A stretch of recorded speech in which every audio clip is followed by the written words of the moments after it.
wala nang babayaran ang pasyente dahil bayad na ang bill ninyo. Uulitin ko, wala nang kailangan bayaran ng pasyente basta sa DOH Hospital. Bigbigan ni Congressman J.B. Bernos ti dakkel at tulong ti panakay patungpal ti zero balance billing policy kadagiti DOH Hospital kas in panakkel ni President Ferdinand Marcos Jr. iti kaudyan nga State of the Nation address na. Expanded PhilHealth. Dahil tinabayag tayo nga ararapapon ni Abra. Dahil zero billing ti amin nga pasyente.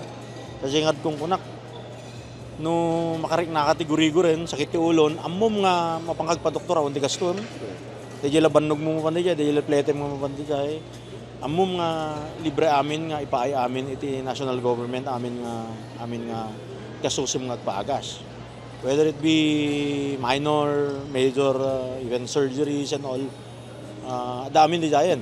Amin diya zero billing ko namot ni Apo Presidente. Iti probinsya ti Abra, panggepmet a mapagbalin ti Abra Provincial Hospital iti babaen ti DOH Hospital. Maysa daytoy kadagiti napintas nga anunsyo ni Yusek Adrian Bersamin iti ibibisita na iti probinsya. Iutusan ako ni IS na tulungan ang ospital. Actually, tinignan ko ang budget ng ospital, mataas naman, pero may nagkakwento sa akin, hindi tama yung pag-release ng mga pondo sa kanila. So, ang advice ko kay IS, sabi ko, pwede po siguro gawin nating DOH Hospital, itong Abra Provincial Hospital. Ngayon, syempre, hindi ko magagawa yun unless si Kong JB, sa tulong ni Kong JB. So nga, usap kami ni Kong JB, nag-agree naman siya sa akin na tutulungan niya kami. Tutulungan niya ang probinsya na maging DOH Hospital. Ti zero balance billing ken panakaited ti naan-anay nga atensyon kadagiti district hospitals ti dualaeng kadagiti kangrunaan a pagsiaatan ti maysa a DOH Hospital.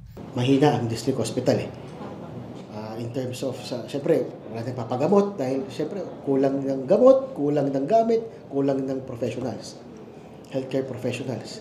Kaya mas matututukan na ng probinsya yun. Gapo iti daytoy apanggep, posible at dati nga emergency hospital iti probinsya nga itan ket agserserbi a pasilidad ti PDRRMO ken PHO ket madakamatpay ken mapagbalin anayon ti ospital. Manamnama ti ibibisita ti DOH manipod iti National ken Regional Office inton bigat para ti panakatratar ti panggep iti ospital ken ocular inspection ti pasilidad. Kabayatan na iti sektor ti agrikultura, panggep ni Yusek nga agbalin as self-sustainable iti probinsya seknan iti bagas. Ang product ng probinsya ng bigas, at least ang buyer is dito na rin sa probinsya, taga Abra na rin. Idinto iti biyang ti edukasyon, agtutuloy dagiti scholarship program manipod iti national agencies para kadagiti college students. Naipadanon meten ken ni DepEd Secretary Sonny Angara dagiti kasapulan a laptops ken internet connection dagiti manursuro ken kanayunan a classrooms. Kamaudyanan na nadakamat ni Yusek nga agtultuloy dagiti ganwat da iti beneg ti social services. Jessica Boreta, Balitang Solid North.